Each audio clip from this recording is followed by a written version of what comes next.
देखिए अभी मैं आपको निर्वाण के संबंध में गौतम बुद्ध के द्वारा दिए गए उपदेशों के बारे में बताएंगे। यदि इस वीडियो को शुरू से आखिर तक देख लें तो आपको बढ़िया से समझ में आ जाएगा कि आखिर निर्वाण का अर्थ क्या होता है और निर्वाण की प्राप्ति के लिए गौतम बुद्ध ने क्या उपदेश दिए थे। तो ध्यान से सुनिए।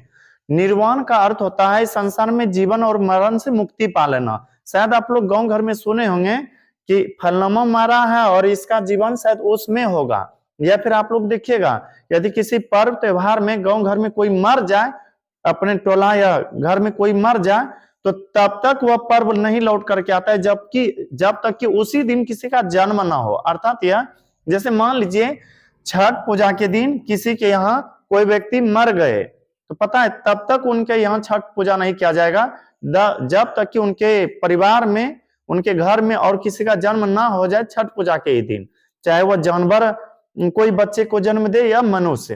तो उसी तरह से गौतम बुद्ध का यह मानना था कि संसार में मनुष्य मरते हैं, हालांकि आत्मा कभी नहीं मरता, बस इस शरीर से आत्मा निकल जाते हैं, एक तरह से उसे मरना ही कहते हैं हम लोग। गौतम बुद्ध का यह मानना था, ज्ञान की प्राप्ति के पश्चात उनका यह कहना था कि मनुष्य तब तक जन्म लेते हैं तब जब तक इनको निर्वाण की प्राप्ति ना हो जाए। जैसे मान लीजिए हम यह सोच रहे थे कि अपने घर को बनाएंगे और यही सोचते सोचते मर गए हैं। गौतम बुद्ध के अकॉर्डिंग वह यह कि यदि हम यह सोचते सोचते मरे हैं तो संभवतः फिर हम इस घर को बनाने के लिए किसी न किसी रूप में आएंगे इस धरती पर। तो इस तरह से जब जब हम जन्म लेंगे इस संसार में तब तब किसी न किसी तरह से दुख होगा। गौतम बुद्ध का ऐसा कहना था। और पता है इस संसार में दुख ही दुख है, दुख के अलावा और कुछ भी नहीं है।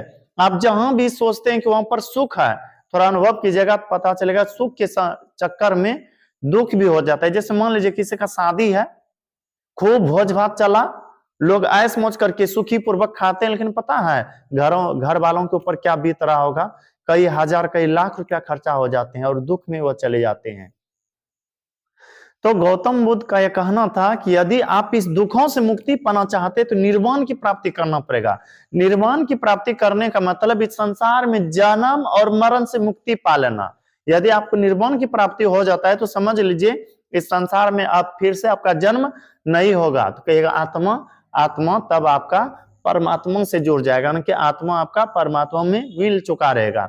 आत्मा परमात्मा मिलने की क्रिया को ही कहते हैं निर्वाण की प्राप्ति करना। तो देखिए अब उसी के बारे में बताते हैं। तो गौतम बुद्ध का कहना था निर्वाण बौद्ध धर्म का परम लक्ष्य है। गौतम बुद्ध ने जो बौद्ध धर्म बनाए थे ना, उसका परम लक्ष्य था, मुख्य लक्ष्य था निर्वाण की प्राप्ति करना। अर्थात इस संसार में लोगों को दुख से मुक्ति दिला देना, जिसका अर्थ होता है दीपक का बुझ जाना। दीपक का बुझ जाना अर्थात जीवन मरण से मुक्ति पा लेना, अर्थात जीवन मरण चक्र से मुक्त हो जाना। फिर से सुनिए, निर्वाण बौद्ध धर्म का परम लक्ष्य है, जिसका अर्थ होता है दीपक का बुझ जाना, अर्थात जीवन मरण चक्र से मुक्त हो जाना। बुद्ध ने निर्वाण प्राप्ति को सरल बनाने के लिए निम्न 10 शिलाओं पर बल दिया। यानी कि गौतम बुद्ध का कहना था कि यदि आप चाहते हैं कि संसार में दुखों से मुक्ति मिले, हमें जीवन मरण से मुक्ति मिले, तो 10 रास्ते पर चलना था। वह क्या था? तो ध्यान से देखिए। जैसे पहला है ओ हिंसा। पहला क्या है? ओ हिंसा है, मतलब आपको एक दूसरे से नफरत नहीं करना है। आपको एक दूसरे से नफरत नहीं करना है। एक दूसरे से नफरत करने की क्रिया को कहते हैं हिंसा। और हिंसा के आगे ओ लगे तो उल्टा हो जाता है कि मिलजुल करके एक दूसरे से रहना है। वो हिंसा के ही मार्ग पर चल रहे थे गांधी जी, कभी भी किसी से नफरत करने का प्रयास नहीं किए थे। तो गौतम बुद्ध का मानना था कि आप हिंसा की राह पर चलें, सत्य हमेशा सही बोले, कभी भी गलत ना बोले, हमेशा सत्य वचन बोले। अस्तय, इसका अर्थ होता है चोरी न करना, आप चोरी न करें। अपरिग्रह का अर्थ होता है किसी प्रकार की संपत्ति न रखना। यदि हम किसी प्रकार का धन दौलत रखते हैं तो निश्चित रूप से वहां पर दुख का कारण बनेगा। जैसे मान लीजिए किसी के घर में बहुत सारा धन है, कोई भी डका डालेगा, कोई भी चोरा करके लग जाएगा, उसको यह टेंशन होगा कि खर्च होगा, फिर कहां से लाएंगे, तो विभिन्न प्रकार का दुख वहां आ सकता है।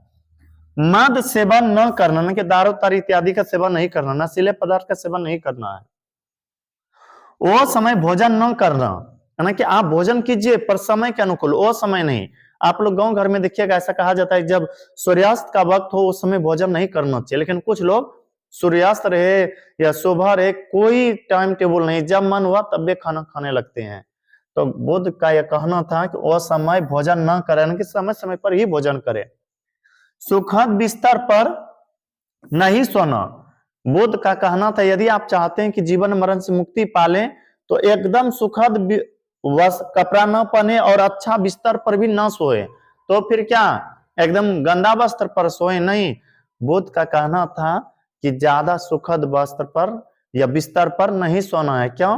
क्योंकि आप सुखद बिस्तर पर यदि सोते हैं तो मोक्ष की प्राप्ति नहीं हो पाएगा। कहेगा ये कैसे?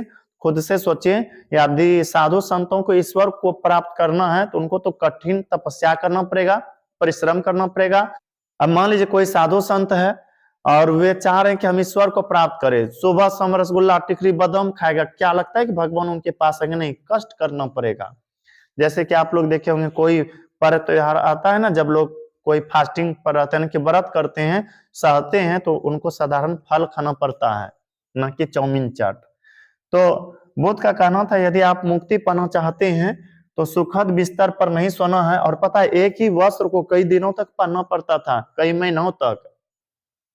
धन संचय न करना, आपको धन जमा नहीं करना है।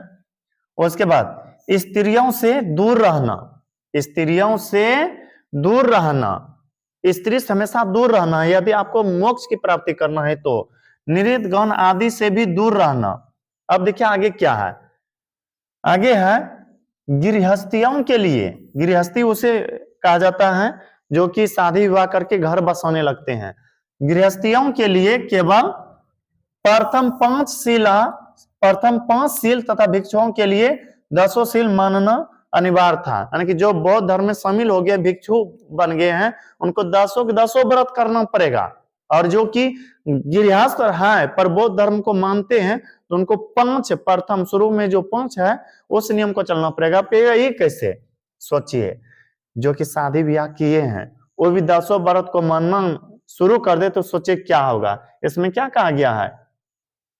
आपका था 9 नंबर, स्त्रियों से दूर रहना। अब कोई अभी विवाह किए हैं, स्त्री से दूर ही रहेगा तो सोचिए पीढ़ी आगे कैसे बढ़ेगा, मामला गड़बड़ हो जाएगा। तो इसलिए कहा गया था बुद्ध के द्वारा जो कि गृहस्थ नहीं है यानी कि भिक्षुनी है तो उनको 1 से 10 तक का जो रूल है उस रूल को फॉलो करना पड़ेगा। और जो कि गृहस्थ है उनको प्रथम 5 क्या? अहिंसा, सत्य, अस्तेय, अपरिग्रह, मद सेवन न करना, इतना गृहस्थों के लिए नियम था। आई होप यह वीडियो आपको पसंद आया होगा। यदि ये वीडियो अच्छा लगा हो तो हमारे वीडियो को लाइक करें और अभी तक यदि हमारे चैनल को सब्सक्राइब नहीं किया है तो कर ले, ताकि जो भी इस तरह से हम वीडियो अपलोड करें वो आप तक जल्दी से पहुंच सके। अब मिलते हैं किसी अगला वीडियो में, तब तक के लिए धन्यवाद।